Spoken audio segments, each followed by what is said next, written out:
Alright, so you think you know everything about Arma Reforger, right? Well, you don't. And that is because the game keeps changing, updating, and there's a lot of things that happen in this game. I've put out so many tips and tricks videos already, and now we're going to be talking about 1.3 experimental tips and tricks. This is going to be catered a little bit more towards PlayStation 5, because a lot of Xbox and PC players have already tried 1.3 experimental. PlayStation 5 cannot try that, unfortunately. And this video here is going to get you ready for when 1.3 drops. Alright, tip number 1. This tip right here has gotten me injured and killed so many times. Barbed wire, or razor wire. It can come in different kind of forms, like this. This a little bit taller one here. Shorter ones. Now these ones are placed down by the game master right here. I believe if you go to build it from the tent, they look more like this right here. Now, in the regular Arma Reforger, the base game, what happens is you just walk around it or you walk over it. The 1.3, not so much. They actually made it so you can run through the barbed wire. What you get hurt. A quick little run through like that might not damage you much. I got a little cut in my arm, no bleeding. Go back through it. There we go. I'm heavy bleeding on the face now. Here's a really sneaky, dirty tip. So this is something I'm going to be doing when I build bases up in the game. Is throwing barbed wire in the bushes. You can't see it. Like, there's no way to see it until it's too late.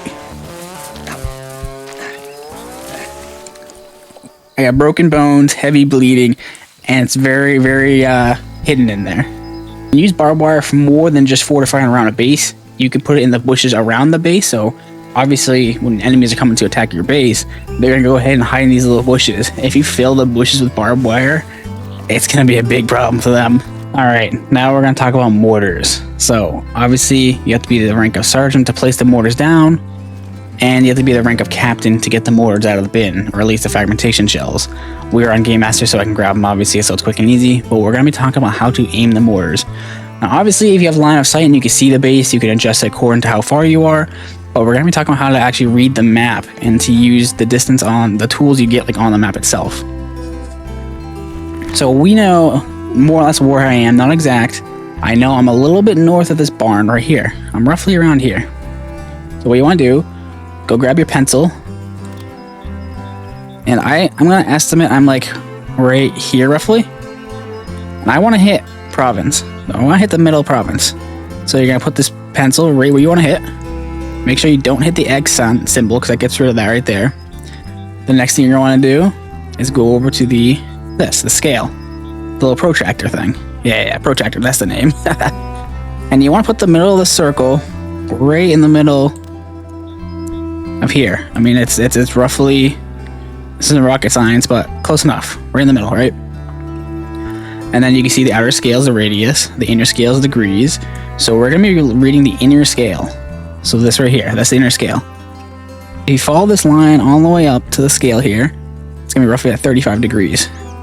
Now I can always take another pencil here, and I can draw it, if I'm good enough here,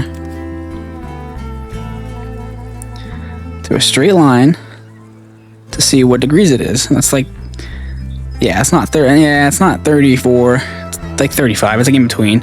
All right, so I said 35 degrees. Keep that in your head for later on. You can always set your mortar up and then come back to this if you don't want to remember that number. So now once we have that number, 35 degrees, right? We're gonna take this protractor. We're actually gonna rotate it. So you can rotate this. We're gonna use this inner scale on the right. That is your meterage. You want to keep rotating this till it goes perfectly in line with that red line that you have. If I can do this, I'm trying to do this on controller and mouse at the same time, and it's not really working. All right, and then you put it right to the corner, right where your red line is. So be a little more precise here. Each one of these is 100 meters, so 100, 200, 300. So we're looking at like 750, 760. I mean, we can call 750 just to be even. So 750 meters and 35 degrees. Remember that. So I'm going to go ahead and set this before I forget to 35 degrees. So let's go exactly 35 degrees. Now you can see your degrees on the top. It's not the very top. The top is the mils. The one underneath that is the degrees. So 35 degrees. The next thing you want to do is pull out this, the Mortar Ballistic Manual. Now you can get this right from this box or from a normal supply bin. And what did I say it was? I said it was like 750 meters. Each one of these only go by 100 meters each. So you get 400, 500, 600, 700, 800. So we want between 700 and 800.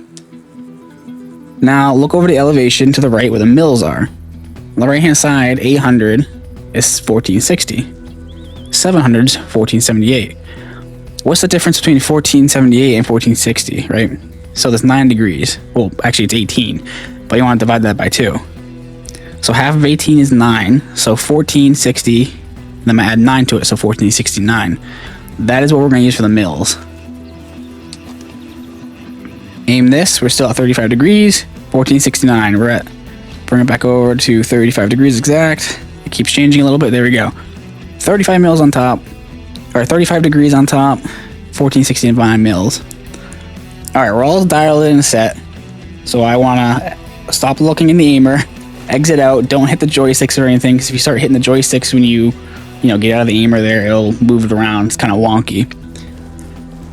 Before I fire this mortar, keep in mind, after every shot, the mils and the degrees will change. The mortar rocks back and forth, so you want to keep an eye on that sight.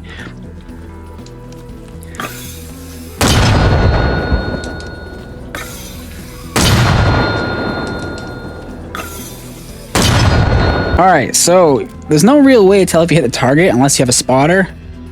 But in my case, I have Game Master, so I can kind of see and verify how well I did. It's not going to be 100% precise because I don't know the exact location. Like, I'm not sitting on a point. I kind of did a little guesswork of where I am from that building. I mean, that's a solid shot right there.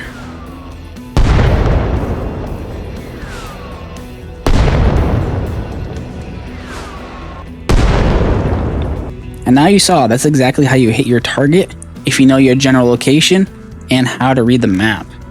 This tool is something that a lot of people don't use, and it is very helpful. So if you want to hit a target that's further than 1,000 meters away, you want to, like normal, set up this right here.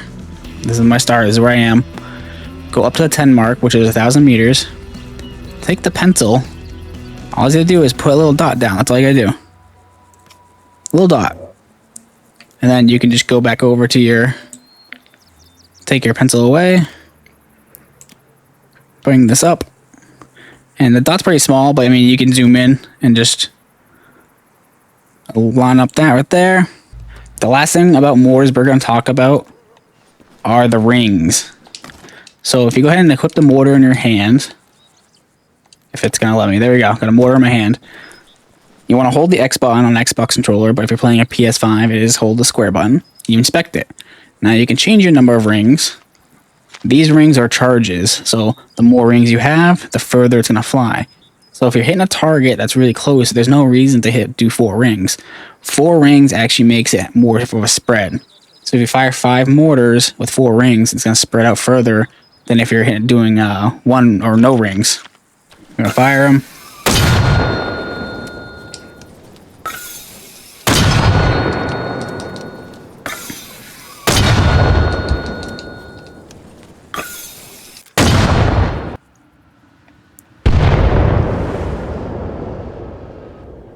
See how close they're hitting now? That's a lot closer spread.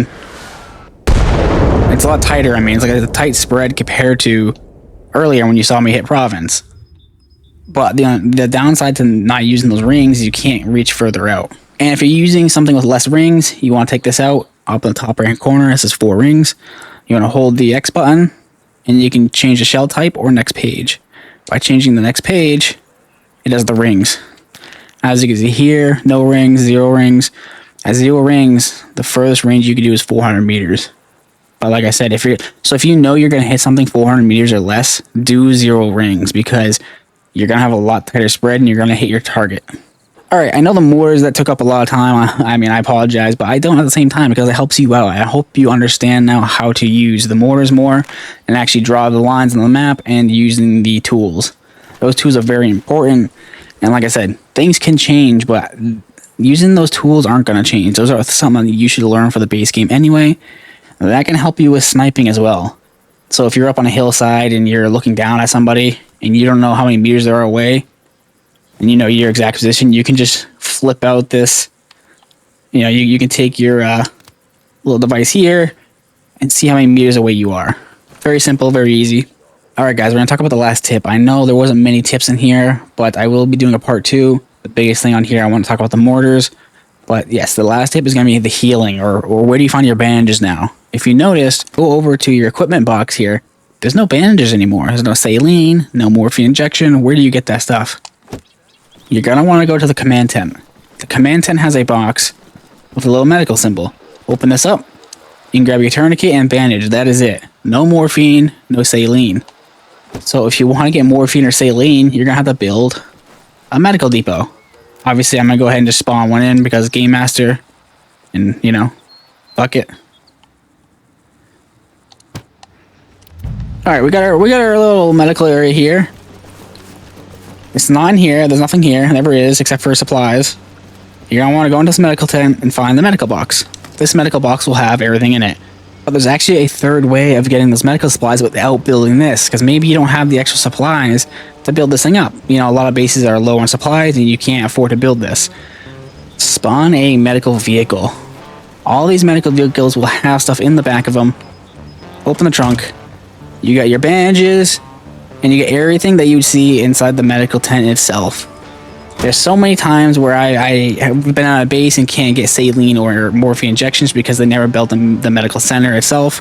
So I had to spawn one of these bad Larrys in and, you know, grab a bunch of stuff here. And then after you grab it all, make sure you go save your loadout. Always gotta save your loadout, guys. Come on. But that is gonna be it for the video today. I really hope that helped with teaching you how to do mortars and learning the, you know, using the tools and stuff.